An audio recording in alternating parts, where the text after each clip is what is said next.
हरिओम। मंत्र जप अनुष्ठान की विधि और मार्गदर्शिका। श्री रामचरितमानस में आता है कि मंत्र जप भक्ति का 5वां सोपान है। मंत्र जाप मम दृढ़ विश्वासा, पंचम भक्ति यह वेद प्रकाशा। मंत्र एक ऐसा साधन है जो मानव की सोई हुई चेतना को, सुषुप्ति शक्तियों को जगाकर उसे महान बना देता है।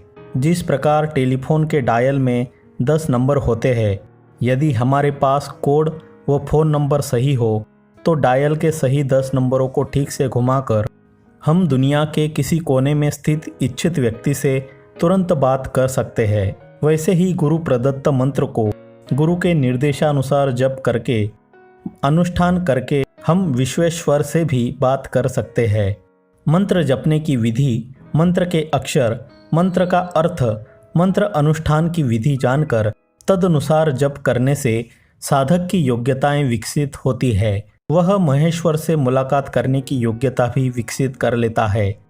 किंतु यदि वह मंत्र का अर्थ नहीं जानता या अनुष्ठान की विधि नहीं जानता या फिर लापरवाही से करता है, मंत्र के गुंथन का उसे पता नहीं है, तो रॉन्ग नंबर की तरह उसके जप के प्रभाव से उत्पन्न आध्यात्मिक शक्तियां बिखर जाएगी तथा स्वयं उसको ही हानि पहुंचा सकती है।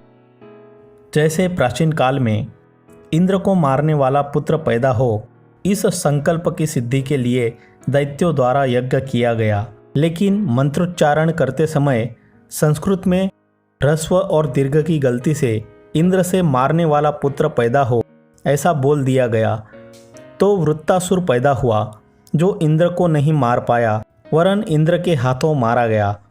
अतः मंत्र और अनुष्ठान की विधि जानना आवश्यक है। अनुष्ठान कौन करे? गुरु प्रदत्त मंत्र का अनुष्ठान स्वयं करना सर्वोत्तम है। कहीं कहीं अपनी धर्मपत्नी से भी अनुष्ठान कराने की आज्ञा है, किंतु ऐसे प्रसंग में पत्नी पुत्रवती होनी चाहिए। स्त्रियों को अनुष्ठान के उतने ही दिन आयोजित करने चाहिए जितने दिन उनके हाथ स्वच्छ हो। मासिक धर्म के समय में अनुष्ठान खंडित हो जाता है। स्थान, जहाँ बैठकर जप करने से चित्त की ग्लानि मिटे और प्रसन्नता बढ़े अथवा जप में मन लग सके, ऐसे पवित्र तथा भय रहित स्थान में बैठकर ही अनुष्ठान करना चाहिए। दिशा, सामान्यतया पूर्व या उत्तर दिशा की ओर मुख करके जप करना चाहिए। फिर भी अलग अलग हेतुओं के लिए अलग अलग दिशाओं की ओर मुख करके जप करने का विधान है। श्री गुरु गीता में आता है, उत्तर दिशा की ओर मुख करके जप करने से शांति, पूर्व दिशा की ओर वशीकरण, दक्षिण दिशा की ओर मारण सिद्ध होता है तथा पश्चिम दिशा की ओर मुख करके जप करने से धन की प्राप्ति होती है। अग्नि कोण की तरफ मुख करके जप करने से आकर्षण, वायव्य कोण की तरफ शत्रु का नाश, नैऋत्य कोण की तरफ दर्शन और ईशान कोण की तरफ मुख करके जप करने से ज्ञान की प्राप्ति होती है। आसन बिना या दूसरे के आसन पर बैठकर किया गया जप फलता नहीं है। सिर पर कपड़ा रखकर भी जप नहीं करना चाहिए। साधना स्थान में दिशा का निर्णय, जिस दिशा में सूर्योदय होता है वह है पूर्व दिशा। पूर्व के सामने वाली दिशा पश्चिम दिशा है। पूर्वाभिमुख खड़े होने पर बाएं हाथ पर उत्तर दिशा और दाहिने हाथ पर दक्षिण दिशा पड़ती है। पूर्व और दक्षिण दिशा के बीच अग्निकोण, दक्षिण और पश्चिम दिशा के बीच नैऋत्य कोण, पश्चिम और उत्तर दिशा के बीच वायव्य कोण तथा पूर्व और उत्तर दिशा के बीच ईशान कोण होता है। आसन, विद्युत के कुचालक अर्थात आवाहक आसन पर व जिस योगासन पर सुखपूर्वक काफ़ी देर तक स्थिर बैठा जा सके, ऐसे सुखासन, सिद्धासन या पद्मासन पर बैठकर जप करो। दीवार पर टेक लेकर जप न करो। माला, माला के विषय में मंत्र जाप विधि नामक अध्याय में विस्तार से बताया जा चुका है। अनुष्ठान हेतु मणिमाला ही सर्वश्रेष्ठ मानी जाती है। जप की संख्या, अपने इष्ट मंत्र या गुरु मंत्र में जितने अक्षर हो उतने लाख मंत्र जप करने से उस मंत्र का अनुष्ठान पूरा होता है। मंत्र जप हो जाने के बाद उसका दशांश संख्या में हवन, हवन का दशांश तर्पण, तर्पण का दशांश मार्जन और मार्जन का दशांश ब्रह्मभोज कराना होता है। यदि हवन तर्पणादि करने का सामर्थ्य या अनुकूलता न हो तो हवन तर्पणादि के बदले उतनी संख्या में अधिक जप करने से भी काम चलता है। उदाहरणार्थ अक्षर का मंत्र हो तो 1,11,110 मंत्र जप करने से सब विधियां पूरी मानी जाती है। अनुष्ठान के प्रारंभ में ही जप की संख्या का निर्धारण कर लेना चाहिए। फिर प्रतिदिन नियत स्थान पर बैठकर निश्चित समय में निश्चित संख्या में जप करना चाहिए। अपने मंत्र के अक्षरों की संख्या के आधार पर निम्नांकित तालिका के अनुसार अपने जप की संख्या निर्धारित करके रोज निश्चित संख्या में ही माला करो, कभी कम कभी ज़्यादा ऐसा नहीं। सुविधा के लिए यहाँ एक अक्षर के मंत्र से लेकर 7 अक्षर के मंत्र की नियत दिनों में कितनी मालाएं की जानी चाहिए उसकी तालिका यहाँ दी जा रही है। अनुष्ठान हेतु प्रतिदिन माला की संख्या, कितने दिन में अनुष्ठान पूरा करना है उस हिसाब से मंत्र के अक्षर, उतने दिन और माला की संख्या। जप करने की संख्या चावल, मूंग आदि के दानों से अथवा कंकड़ पत्थरों से नहीं बल्कि माला से गिननी चाहिए। चावल आदि से संख्या गिनने पर जप का फल इंद्र ले लेते हैं। मंत्र संख्या का निर्धारण, कई लोग ओम को ओम के रूप में 2 अक्षर मान लेते हैं और नमः को नमः के रूप में 3 अक्षर मान लेते हैं। वास्तव में ऐसा नहीं है। ओम 1 अक्षर का है और नमः 2 अक्षर का है। इसी प्रकार कई लोग ओम हरि या ओम राम को केवल 2 अक्षर मानते हैं जबकि ओम ह रि इस प्रकार 3 अक्षर होते हैं। ऐसे ही ओम राम संदर्भ में भी समझना चाहिए। इस प्रकार संख्या निर्धारण में सावधानी रखनी चाहिए। जप कैसे करें? जप में मंत्र का स्पष्ट उच्चारण हो। जप में न बहुत जल्दबाजी करनी चाहिए और न बहुत विलंब। गाकर जपना, जप के समय सिर हिलाना, लिखा हुआ मंत्र पढ़कर जप करना, मंत्र का अर्थ न जानना और बीच में मंत्र भूल जाना, ये सब मंत्र सिद्धि के प्रतिबंधक है। जप के समय यह चिंतन रहना चाहिए कि इष्ट देवता, मंत्र और गुरुदेव एक ही है। समय, जप के लिए सर्वोत्तम समय प्रातः काल ब्रह्म मुहूर्त है, किंतु अनुष्ठान के समय में जप की अधिक संख्या होने की वजह से एक साथ ही सब जप पूरे हो सके यह संभव नहीं हो पाता। अतः अपना जप का समय 3-4 बैठकों में निश्चित कर दो। सूर्योदय, दोपहर के 12 बजे के आसपास एवं सूर्यास्त के समय जप करो तो लाभ ज़्यादा होगा। आहार, अनुष्ठान के दिनों में आहार बिल्कुल सादा, सात्विक, हल्का, पौष्टिक एवं ताज़ा होना चाहिए। हो सके तो एक ही समय भोजन करो एवं रात्रि को फल आदि ले लो। इसका अर्थ भूखामरी करना नहीं, वरन शरीर को हल्का रखना है। बासी, गरिष्ठ, कब्ज करने वाला, तला हुआ, प्याज, लहसुन, अंडे, मांसादि तामसिक भोजन कदापि ग्रहण न करो। भोजन बनने के 3 घंटे के अंदर ही ग्रहण कर लो। अन्याय से अर्जित प्याज आदि स्वभाव से अशुद्ध, अशुद्ध स्थान पर बना हुआ एवं अशुद्ध हाथों से, मासिक धर्म वाली स्त्री के हाथों से बना हुआ भोजन ग्रहण करना सर्वथा व्यर्थ है। विहार, अनुष्ठान के दिनों में पूर्णतया ब्रह्मचर्य का पालन जरूरी है। अनुष्ठान से पूर्व आश्रम से प्रकाशित यौवन सुरक्षा पुस्तक का गहरा अध्ययन लाभकारी होगा। ब्रह्मचर्य रक्षा के लिए एक मंत्र भी है। इस मंत्र की लिंक ऊपर आई बटन में और नीचे डिस्क्रिप्शन में भी दी हुई है। मौन एवं एकांत, अनुष्ठान अकेले ही एकांत में करना चाहिए एवं यथासंभव मौन का पालन करना चाहिए। अनुष्ठान करने वाला यदि विवाहित है, गृहस्थ है तो भी अकेले ही अनुष्ठान करे। शयन, अनुष्ठान के दिनों में भूमि शयन करो अथवा पलंग से कोमल गद्दे हटाकर चटाई, कंतान, टाट या कंबल बिछाकर जप ध्यान करते करते शयन करो। निद्रा, तंद्रा एवं मनोराज से बचो। शरीर में थकान, रात्रि जागरण, गरिष्ठ पदार्थ का सेवन, ठूस ठूस कर भरपेट भोजन, इन कारणों से भी जप के समय नींद आती है। स्थूल निद्रा को जीतने के लिए आसन करने चाहिए। कभी कभी जप करते करते झपकी लग जाती है।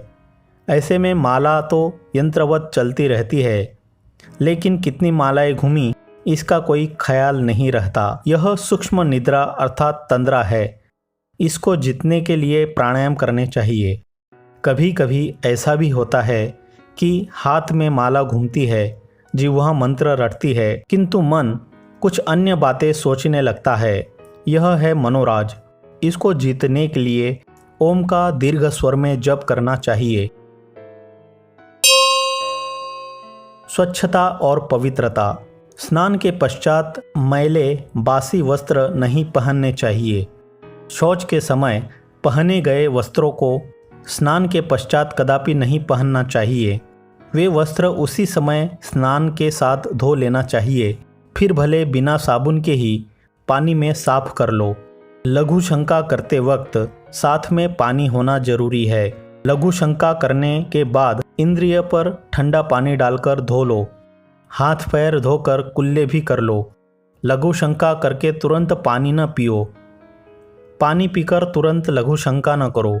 दांत भी स्वच्छ और श्वेत रहने चाहिए। सुबह एवं भोजन के पश्चात भी दांत अच्छी तरह से साफ कर लेना चाहिए। कुछ भी खाओ पियो, उसके बाद कुल्ला करके मुख शुद्धि अवश्य करनी चाहिए।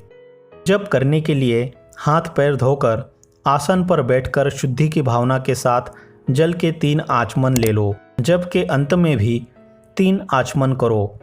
जप करते समय छींक, जमाई, खांसी आ जाए या अपान वायु छूटे तो यह अशुद्धि है।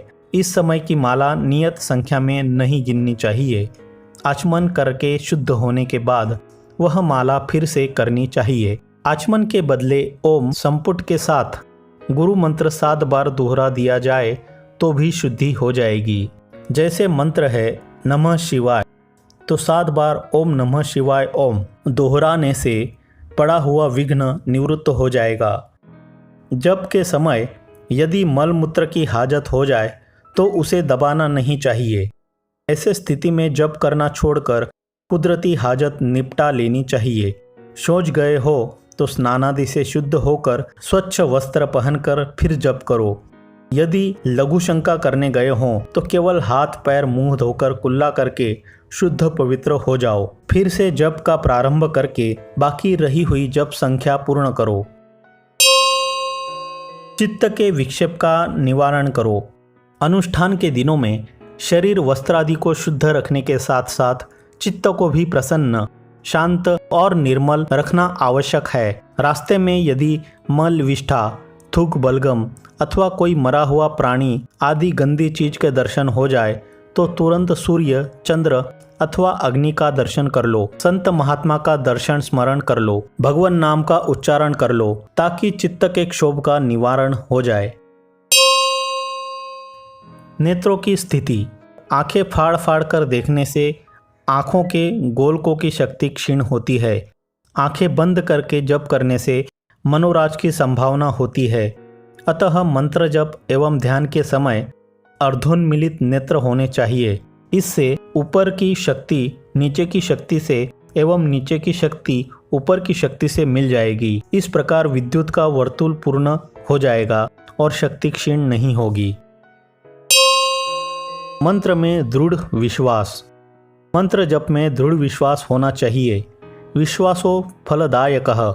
यह मंत्र बढ़िया है कि वह मंत्र बढ़िया है, इस मंत्र से लाभ होगा कि नहीं होगा, ऐसा संदेह करके यदि मंत्र जप किया जाएगा तो 100% परिणाम नहीं आएगा।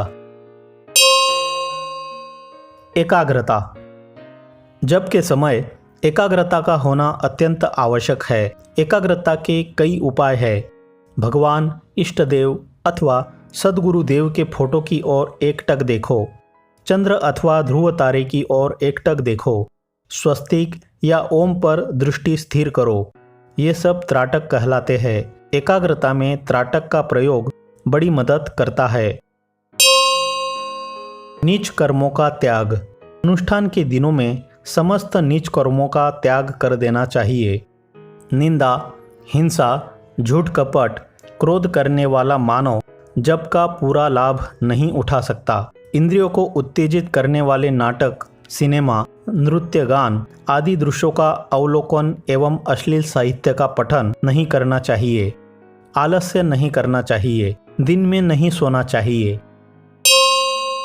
यदि जप के समय काम क्रोधादि सताए तो भगवान नरसिंह का चिंतन करो।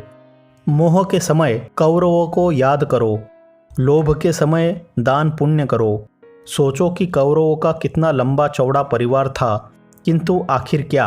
अहम सताए तो अपने से धन, सत्ता एवं रूप में बड़े हो, उनका चिंतन करो। इस प्रकार इन विकारों का निवारण करके अपना विवेक जागृत रखकर जो अपनी साधना करता है उसका इष्ट मंत्र जल्दी फलता है। विधि पूर्वक किया गया गुरु मंत्र का अनुष्ठान साधक के तन को स्वस्थ, मन को प्रसन्न एवं बुद्धि को सूक्ष्म करने में तथा जीवन को जीवनदाता के सौरभ से महकाने में सहायक होता है। जितना अधिक जप उतना अधिक फल। अधिकस्य अधिकम फलम। विद्यार्थियों के लिए सारस्वत मंत्र के अनुष्ठान की विधि। यदि विद्यार्थी अपने जीवन को तेजस्वी, ओजस्वी, दिव्य एवं हर क्षेत्र में सफल बनाना चाहे तो सद्गुरु से प्राप्त सारस्वत मंत्र का अनुष्ठान अवश्य करे। सारस्वत मंत्र का अनुष्ठान 7 दिन का होता है। इसमें प्रतिदिन 170 माला करने का विधान है। 7 दिन तक केवल श्वेत वस्त्र ही पहनने चाहिए। 7 दिन तक भोजन भी बिना नमक का करना चाहिए। दूध चावल की खीर बनाकर खाना चाहिए। श्वेत पुष्पों से सरस्वती देवी की पूजा करने के बाद जप करो। देवी को भोग भी खीर का ही लगाओ। माँ सरस्वती से शुद्ध बुद्धि के लिए प्रार्थना करो। स्फटिक के मोतियों की माला से जप करना ज़्यादा लाभदायी है। बाकी के स्थान, शयन, पवित्रता आदि के नियम मंत्र अनुष्ठान जैसे ही है। हरिओम।